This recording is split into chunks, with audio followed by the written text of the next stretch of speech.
Hola querida iglesia, bueno, para aquellos que no me conocen, mi nombre es Jonathan Mique, soy parte de la iglesia Santiago Apóstol, la que está en Santiago Centro, y junto con Nico venimos también a servir acá a ustedes, y en este día me tocó a mí dar la enseñanza el día de hoy. Solamente para recordar un poquito, a ver si en esta semana también descansamos de las enseñanzas que hemos tenido en estos últimos reuniones. Hemos visto que estamos en una serie de enseñanzas que le llamamos las 3 T. ¿Recuerdan? ¿A ver si me ayudan? La primera T, ¿qué es lo que era? Tiempo, tesoros y talentos. Así que el día de hoy vamos a estar viendo justamente lo que sería talento. Talento entiéndase como servicio, don o todos los sinónimos que pueden surgir al respecto de esta palabra. Y lo que hemos hecho entonces en esta última enseñanza es que las predicaciones se componen de 2 partes. La primera es ver derechamente los principios bíblicos respecto a estos conceptos. Y la segunda enseñanza ya es todo más práctico, se dedica más a la practicidad. En este caso, como estamos iniciando el talento, vamos a estar con la Biblia abierta porque vamos a estar comprendiendo un poco más a qué se refiere cuando nos referimos talentos. Bien, si nosotros le preguntáramos a la gente en la calle que describan cómo es una comunidad de creyentes, ¿qué diría la gente? Muchas cosas, ¿cierto? Entre una de esas diría, ok, comparten una fe en común, por eso se unen. También dirían, ¿sabes qué? En los recintos que se juntan siempre hay una cruz. ¿Qué más dirían? ¿Cuál es la fuente de información? ¿Ah? Cantan, tienen una Biblia, se basan de una Biblia y que en la Biblia habla un tal Jesús. Y así la gente pudiese estar describiendo algunas cosas no tan buenas también de la iglesia, pero eso sería un poco la información que recibiríamos de las personas no creyentes sobre cómo se ve una iglesia. Y Pablo aborda un poco más eso. Si bien esa información que entregamos no está errada, pero Pablo da más información y por eso vamos a estar abordando esta pregunta que aparece en la pantalla. Dame un segundo, me sigo acomodando. Yo creo que ahí estamos. No se preocupen, todavía no. Creo que tengo acá. Aquí está bien. Y vamos a estar viendo entonces la pregunta del día de hoy, ¿cuáles son los signos de una iglesia que vive el llamado al servicio? Porque la iglesia de Cristo es más allá de que se juntan para compartir una fe, de que la base es la Biblia, la centralidad es Cristo, y sí, decimos sí, todo eso, pero también tiene más atribuciones. Entonces estamos viendo el día de hoy cuáles son los signos de una iglesia que vive el llamado al servicio. Y a la luz de Pablo, de lo que se leyó en la lectura a Jorge, podemos ver que al menos habla de 2 cosas claras. La primera, unidad. Unidad. Y la segunda, diversidad. Esos son ambos signos que también vemos en una comunidad cristiana. Así que, antes de iniciar, permítame hacer una pequeña oración. Padre, te damos las gracias por este día, por esta mañana, del tenernos reunidos, Señor, con el deseo de aprender más de ti, Padre, de poder comprender mejor tu palabra y a su vez también estar abierto a nuestro corazón para que tú nos puedas animar en la fe y también desafiar áreas de nuestras vidas que deben ser desafiadas por ti.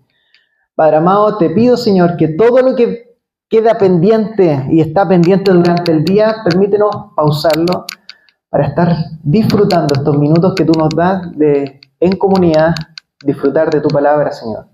Así que gracias por tu palabra, por este tiempo, por este espacio y guíame, Señor, para ser fiel a ti. En el nombre de Jesús. Amén. Amén.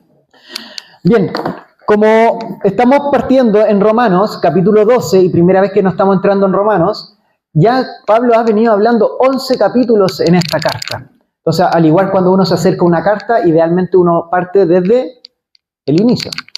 No tenemos tiempo para partir del inicio, pero sí les puedo hacer un pequeño resumen que ha venido diciendo Pablo desde el comienzo de la carta.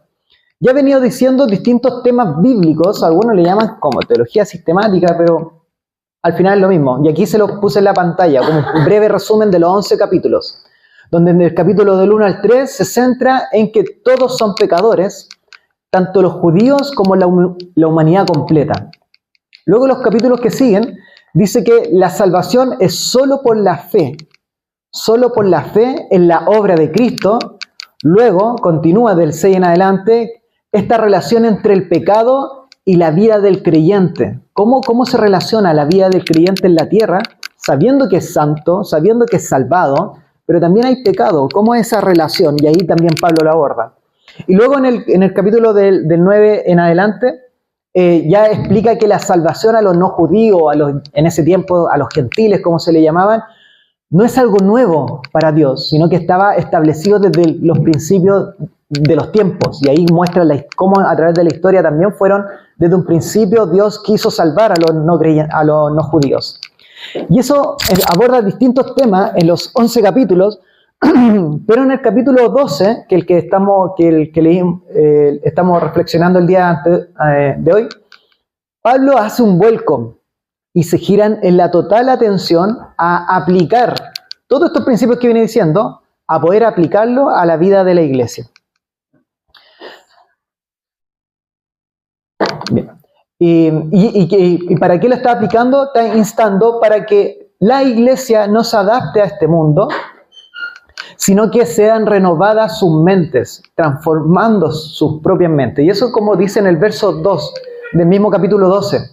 Si se fijan en sus Biblias, capítulo 2, verso 12, en la versión NBI, dice así: no se amolden al mundo actual, le dice a la iglesia, sino sean transformados mediante la renovación de su mente. Así podrán comprobar cómo es la voluntad de Dios, que es buena, agradable y perfecta. Así que, ¿cómo podríamos resumir esto al siglo XXI? Pablo diría: iglesia, cambien su chip, reprogramen su mente, cambien su mente de su forma de pensar. Ya no son del mundo, no se amolden a las cosas del mundo, cambien su chip. Y ese es el propósito de Pablo. Entonces quiere instarle a la iglesia, luego de todo lo que te vengo enseñando, cambien su forma de pensar, reprogramen su mente, transformen su mentalidad. Y ahí empieza a explicar todo lo que estamos viendo el día de hoy del verso 3 en adelante. Una de las cosas que está evidenciando Pablo en estos capítulos, había una arrogancia y una altanería entre los mismos miembros de la iglesia.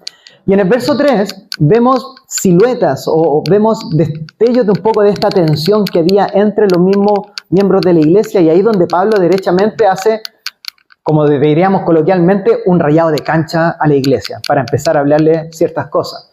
Y eso lo vemos en el verso 3. Si me acompañan, verso 3 dice: por la gracia que se me ha dado, ahí está poniendo toda la jineta apostólica, digo no solo a los judíos ni a los gentiles, sino que digo a todos ustedes, a todos los miembros de la iglesia de Roma, que nadie tenga un concepto de sí más alto que el que debe tener, sino más bien piense de sí mismo con moderación, según la medida de fe que Dios le haya dado.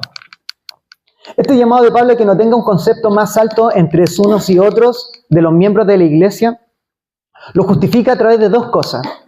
Lo primero que vemos acá en el verso 3 es que, ¿por qué son altaneros? ¿Por qué se ven uno encima de otro si al final ustedes creen en Dios? Porque Dios les dio esa fe. No fue esfuerzo de ustedes. Dios les dio esa fe para creer en Dios. ¿Por qué hay diferencia entre ustedes? Y el otro argumento lo vemos en el verso del 4 en adelante, donde hace un énfasis sobre la unidad que tienen entre ellos. Del verso del 4 al 5 dice: pues, así como cada uno de nosotros tiene un solo cuerpo, con muchos miembros, y no todos estos miembros desempeñan la misma función. Verso 5 dice: también nosotros, dice Pablo, siendo muchos, formamos un solo cuerpo en Cristo, y cada miembro está unido a todos los demás. Ustedes están unidos unos a otros. Aquí Pablo nos está diciendo que la iglesia, si bien es diversa, pero está unida. Tiene funciones distintas, pero es una a la vez en Cristo. Así que por ende no deben menospreciar a las otras partes de los miembros del mismo cuerpo, porque somos un cuerpo. Y que nadie tiene, así que por lo tanto no debiese haber donde uno se estime más alto que el otro. Si todos cumplen funciones distintas, pero todos son uno a la vez. Así que cada cuerpo es vital, está resumiendo Pablo, en la iglesia, independiente de su función. Aquí fue inevitable poder pensar, ok, si Pablo está utilizando la figura de cuerpo, ¿cómo podemos llevarlo a nuestra vida cotidiana? Y si uno analiza su cuerpo de persona, cuerpo no de iglesia, sino que el cuerpo, realmente hay partes de nuestro cuerpo que dudamos por qué existen. Así como que sentimos que uno es mejor que otro, que son mejores las piernas que otra extremidad, que son mejores la vista que otra extremidad. Y dije, ¿qué extremidad la desechamos habitualmente o pensamos que es inservible? Así que empecé a pensar y yo dije, mira, una extremidad que solo me acuerdo cuando me pongo la zapatilla o cuando me acuesto y veo que pasa una navaja en la sábana. Y dije, el dedo chico del pie. Si pensamos, el dedo chico del pie, ese dedo así como medio extraño, gordito, pequeñito, que incluso conozco de alguien que la uña le crece hacia arriba, así, ¡cac! Onda, es extraño, el dedo gordo es extraño en sí. Entonces digo, ok, es extraño ese dedo, pero es importante para nuestro cuerpo. Tiene su función. Y su función es estabilizar nuestra pisada. Si este fuese el pie, nos permite no irnos para el lado. Tiene una función particular el dedo chico. Y es importante para nuestra vida y para nuestro cuerpo. Así que, por mucho que deseemos, no podemos sobreestimar o subestimar esa extremidad que Dios nos ha dado. Y eso mismo está apuntando Pablo a la iglesia, que no subestimen los miembros del mismo cuerpo aunque hagan distintas funciones o cumplan distintos roles. Todos son uno, no debe haber distinción entre uno y otro. Porque todos necesitamos los miembros del cuerpo, son vitales para el cuerpo y ninguno está por sobre otro. A fin de cuentas, Pablo está resumiendo que lo único que nos une para ser iglesia es la unión que tenemos entre cada uno y colectivamente como iglesia con Cristo. Bueno, recordemos entonces de un principio que en el verso 2, Pablo viene diciendo que no se amolden al mundo, ¿recuerdan? Que cuando le dice como cambien su chip, su forma de pensar, porque estaba viendo que la iglesia de Roma estaba abrazando ciertos conceptos que eran propios del mundo. Esta distinción entre uno y otro, dependiendo de la función que hace, dependiendo del estatus, los ingresos, entre tantas cosas, nivel educacional, diferencias dentro de la misma iglesia. Y Pablo dice, paren, no piensen así, cambien su forma de pensar. Eso no debe ser así porque todos somos uno en Cristo. Entonces, ¿cuál es la manera en que el creyente pueda recordarse en que cada extremidad de nuestro cuerpo es buena y digna y es necesaria para nuestro propio cuerpo? Y la clave es, primeramente, recordar nuestra unidad que tenemos en Cristo. Porque no solamente estamos unidos a la iglesia, como dije, sino que también estamos unidos a Cristo. Como él dice en una de las otras cartas que escribe, porque Cristo es la cabeza del cuerpo, es la autoridad superior del propio cuerpo. Así que, querido, es de vital importancia recordar nuestra unión con Cristo para recién poder disfrutar sanamente de nuestra unión que tenemos con las otras extremidades del cuerpo. Si no nos recordamos la unión que ya tenemos en Cristo, nos va a ser muy difícil disfrutar nuestra unión que tenemos como cuerpo y como miembro del mismo cuerpo.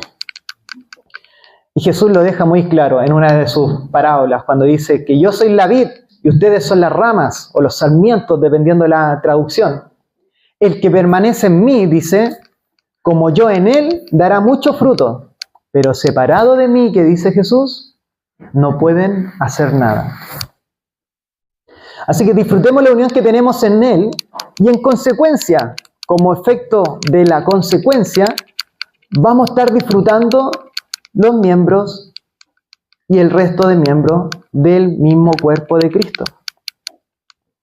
Aunque más de algunos nos sintamos como el dedo chico, como el desechado, el que no lo consideran. Pero es la manera de poder disfrutar a cada uno de ellos. Si bien, ya he dicho con esta información, ya Pablo luego profundiza derechamente cuáles son las funciones o la diversidad que tiene la iglesia en particular.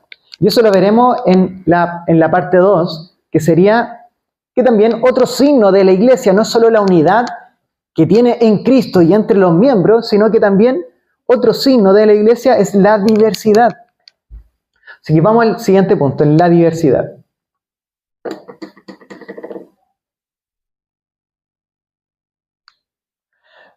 Bien, si nosotros vemos en el verso 12, ya del 6, la parte inicial, acá en la versión NBI queda un poquito cortita en su traducción, entonces yo puse la otra que es la NBLA, que es un poco más amplia, es más pedagógica al explicar, y dice así. Inicia Pablo diciendo, ¿de qué manera?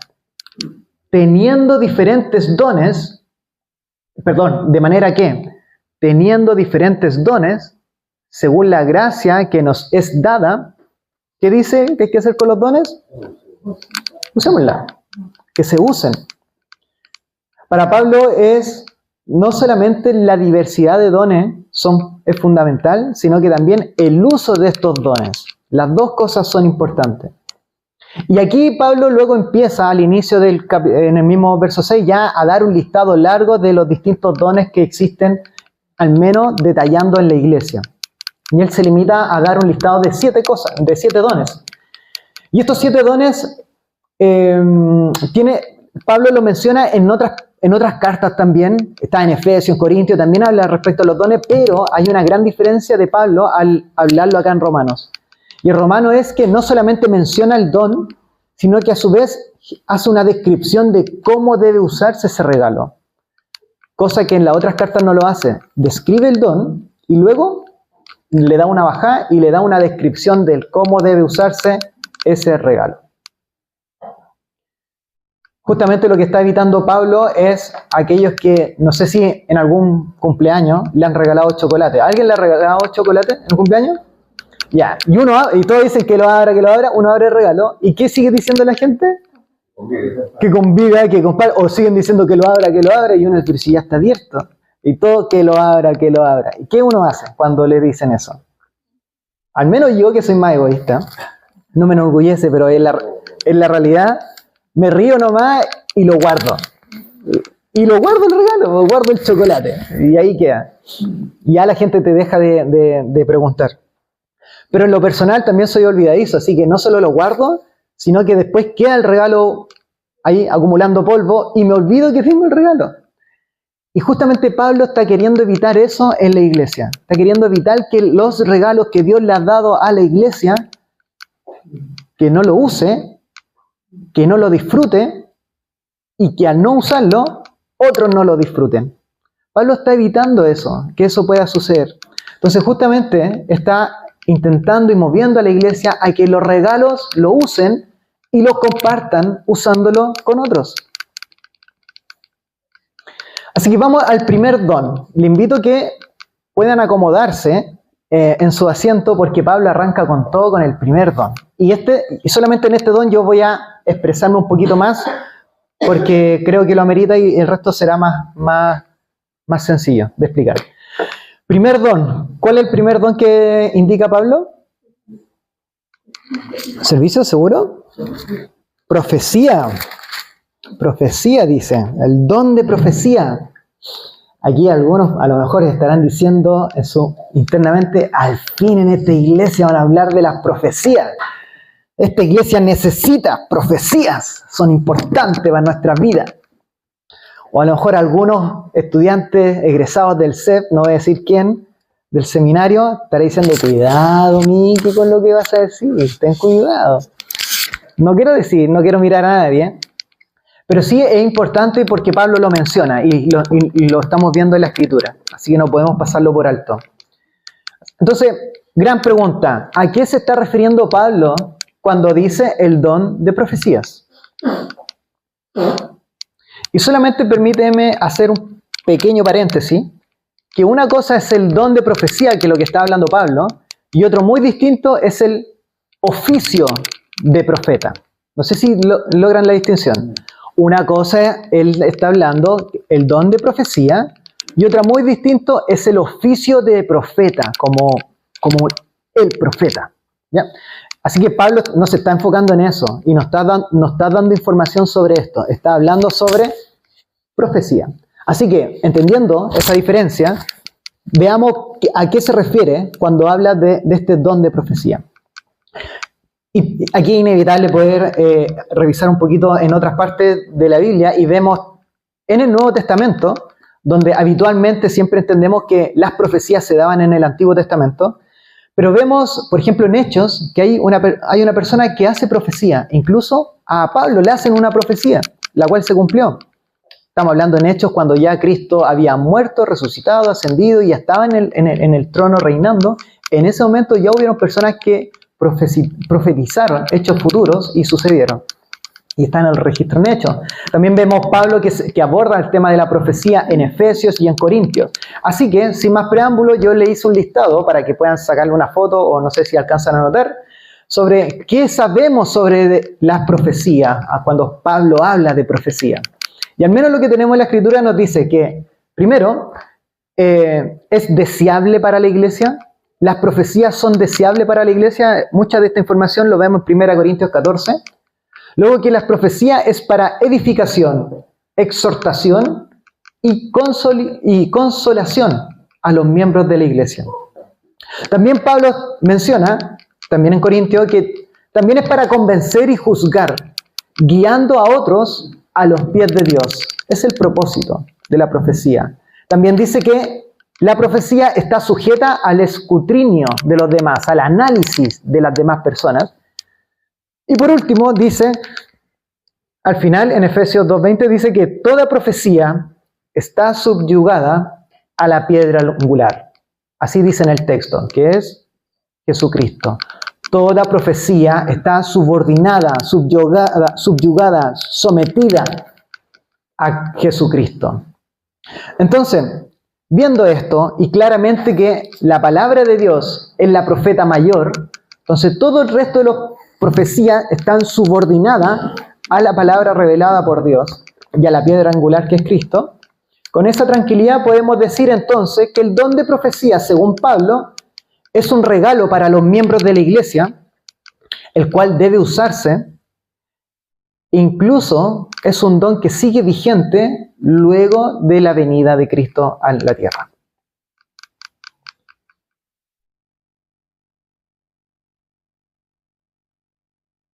Aquí algunos pueden casi tirarme un tomate cuando dije esta frase.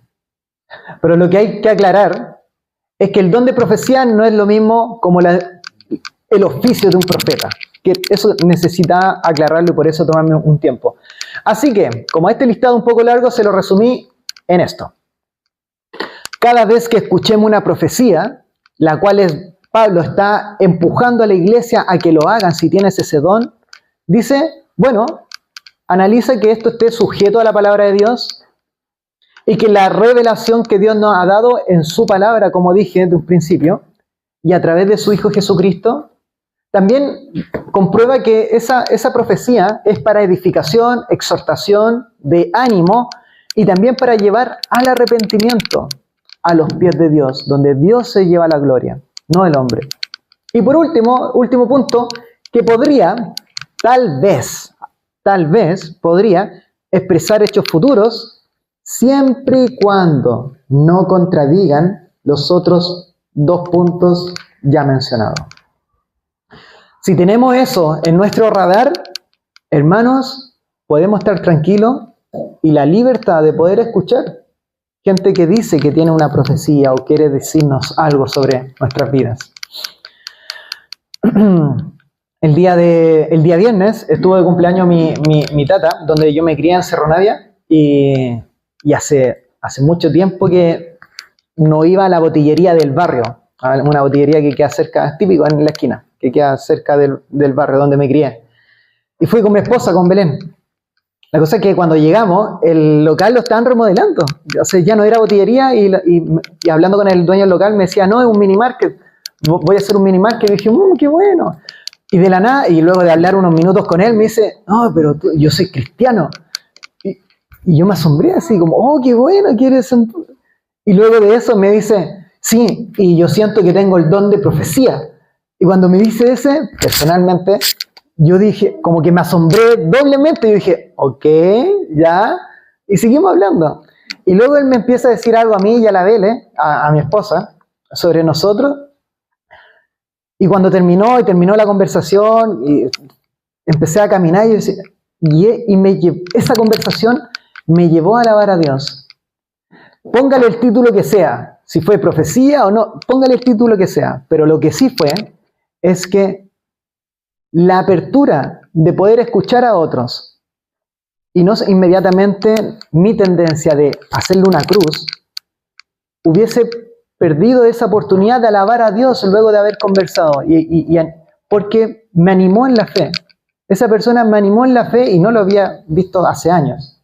Lo que quiero decir, queridos hermanos y hermanas, es que Dios puede usar a quien sea, a quien estime conveniente, con tal de acercarnos más a Él. Con tal de acercarnos más a Él, Dios puede usar a quien sea, con tal de poder edificar a su propio cuerpo, que está unido en Cristo. Ya sea animar en la fe, llevarnos al arrepentimiento para acercarnos a Dios, o incluso posiblemente advertir algo futuro. Dios lo puede hacer. Así que, como está diciendo Pablo, parafraseando, si tienes el don de profecía, úsese de acuerdo a la fe que tenemos en Cristo. Úsese. Así que no cerremos las puertas inmediatamente, esa es mi invitación. Y poder estar abierto, recordando estos principios, cuando alguien desea decirnos una palabra o se nos acerca y nos quiera decir algo a nuestras vidas. Ahí tenemos el primer don. Dije que este iba a ser un poco más largo, ya el resto va a ser un poquito más cortito. Segundo don, ahora sí, Anita, tenemos el servicio. La Anita, como es servicial, solamente vio servicio. Bien, Anita. Ok, y es sencillo, porque si vemos en el versículo, Pablo es sencillo de explicar. Si tiene el don de servicio, ¿qué tiene que hacer? Servir, punto. Y aquí fácilmente podemos pasar a lo siguiente. Pero recordemos en el contexto que estaba sucediendo en Roma, en la iglesia de Roma. Habían miembros que se estaban sintiendo uno por sobre otro, y había jactancia entre ellos mismos, el cuerpo de Cristo. Así que ya sea uno sirva en silencio, que nadie nos vea, o en algún ministerio de manera más pública, lo que hay que hacer es servir, como dijeron. ¿Ya? Y no como él dice en el verso 2, que no sea para jactarse o enaltecerse. ¿Y por qué hace un llamado a servir? Porque justamente, ¿y cuál es nuestra manera de servir? ¿Cuál es nuestro límite de servicio para saber, no, ya esta persona no merece más servicio? ¿Cuál es nuestro límite? Como cristianos, nuestro límite es Jesús. Y Cristo es claro cuando Él dice que ni aun el Hijo del Hombre vino para ser servido, sino para servir. Y no solo para servir, ¿cuál fue su límite? Para dar su vida. Dio su vida en rescate por mucho. Así que el servir es algo que no es para buscar una aprobación, ni aceptación de los demás, ni sentirse uno por encima de otro. Tampoco es para acumular puntos, como le dicen, acumular favores o los matripuntos, la tarjeta matripuntos o la tarjeta amigo puntos, donde hacemos algún bien con tal de acumular favores para luego pedirlo de vuelta. Sino que la manera en la cual debemos servir y nuestro límite de servicio es mirando a Cristo, recordando el gran servicio que Cristo hizo por nuestras vidas y que le costó hasta su muerte para darnos y ser servido por Él. Entonces, el recordar el sacrificio de Cristo y su gran servicio a nuestras vidas, ese es el combustible para que nosotros podamos servir de una manera, como Cristo también lo ha hecho. Tercer y cuarto don es enseñanza y exhortación, o enseñar y exhortar. Acá también es muy similar al servicio, dice cómo deben hacerlo, solamente un pequeño comentario sobre lo que es exhortación, que es la función en la animar al creyente a aplicar el evangelio en cada aspecto de su vida. No sé si se fijan, pero uno viene luego del otro. Porque la exhortación está muy acompañada a la enseñanza, donde la enseñanza bíblica o el principio bíblico que se transmite con la exhortación en la vida cotidiana, aplicas esta enseñanza a la vida puntual, en el área puntual que necesita mi hermano o mi hermana. Y a eso se refiere exhortación. Entonces, enseñar y exhortar sería sinónimo de edificar y animar en la fe a los miembros de la iglesia. Luego viene con el quinto don, que es, depende de tu versión, si la versión NBI dice reparte o el que da. Y aquí Pablo está apuntando más a dar en la dádiva, más que pensando en lo que es ofrenda o diezmo. Está pensando en este llamado de dar. En sus Biblias puede que salga dar con liberalidad, posiblemente. Y esta manera de dar con liberalidad es dar con generosidad, sin esperar nada a cambio. Ya está apuntando. Que es la manera en la cual se debe servir o dar. Luego el sexto, el que preside o dirige, que lo resume súper bien, dice, si diriges, hazlo con esmero, o sea, con diligencia, con seriedad, entusiasmo, esfuerzo. Y por último tenemos mostrar compasión o misericordia, dependiendo de tu versión. Y aunque debiese ser un principio para cada cristiano, o sea, cada uno debiese mostrar misericordia a otros, porque como hemos cantado o también repetimos en el momento del arrepentimiento, hemos recibido misericordia de Dios a nuestras vidas, aún siendo pecadores, aún no aportando nada en la salvación de nuestras vidas, hemos sido receptores de la misericordia de Dios a nuestras vidas. Y por medio de esa misericordia, nosotros somos restaurados y somos aceptados por medio de su Hijo. Así que en teoría debiese ser cada cristiano, pero Pablo hace un énfasis sobre a ciertas personas que tengan un deseo más allá que eso, donde cuando hay una carga o hay algo en el corazón al ver la necesidad de otro. Y la necesidad no solo material, sino que también emocional o espiritual. Cuando vemos a alguien y sientes una carga y como que sientes ese peso, hacia allá está apuntando Pablo, y a ellos le insta a que demuestren o evidencien esa emoción interna por medio de hechos concretos en servicio a estas personas. Y cuando lo hagan, háganlo con, ¿qué dice en el versículo? Con alegría. Con alegría. Porque es sabido que en el área de mostrar misericordia, los ministerios de misericordia, o como estimen llamar, la cantidad de frustraciones que hay en el proceso, nosotros le llamamos, o yo le llamo, los quitagozos. Porque hay tantas cosas que uno le quita el gozo aún teniendo el deseo de poder servir.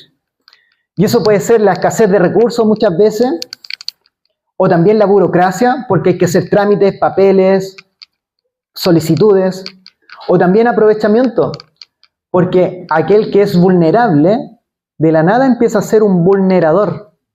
Entonces, en vez de ser alguien que te necesita, ya empieza a oprimirte. Entonces, mucho quita gozo. Entonces, por eso Pablo está instando, háganlo con alegría. Pero nuevamente, recordando que primeramente ustedes han recibido la misericordia de Dios. Ok, entonces a esta altura quizás te pregunten, bien, ya estoy entendiendo, entiendo que somos uno de los signos de nuestra iglesia, de la iglesia anglicana, de la iglesia creyente en la fe en Cristo, es la unidad y la diversidad. Que estamos unidos en Cristo y unidos entre los miembros y somos diversos, con distintos dones y habilidades. Pero ¿cómo saber qué don me ha dado Dios?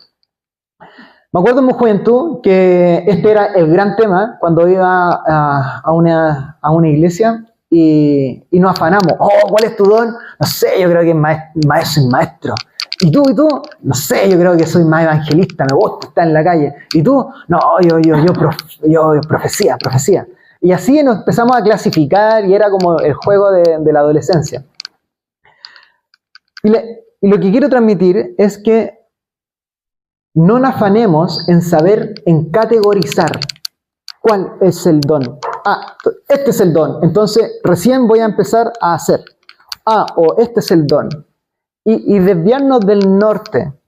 Porque el norte que está queriendo demostrar Pablo es que, primero, todos somos iguales, todos nos necesitamos, y los dones y habilidades y todo lo que Dios te ha dado no es para ti solamente, es para los miembros de la iglesia, para el cuerpo de Cristo. Y para poder hacerlo y ver esa vinculación entre todos, primeramente, recuerdan que estamos unidos a Cristo. Si no recuerdas esa verdad, posiblemente nos va a suceder lo mismo que le pasaba a la iglesia en Roma, donde empezamos a desmerecer otros tipos de miembros en los cuales consideramos que no son tan necesarios en el cuerpo de la iglesia. Pero todos somos mismo miembro, Cristo el que nos une. Así que, dicho esto, ¿cómo saber que Dios me ha dado? Lo mismo yo le preguntaría, ¿cómo saben? No sé si conocen, pero existe una pizza que le echan piña. No sé si... Ok, ¿cómo sabrían ustedes si les gusta la pizza con piña? Probándola. Hay un deporte que se ha masificado en los últimos años que se llama pádel. ¿Cómo sabrían ustedes que les gusta ese deporte llamado pádel? Jugando.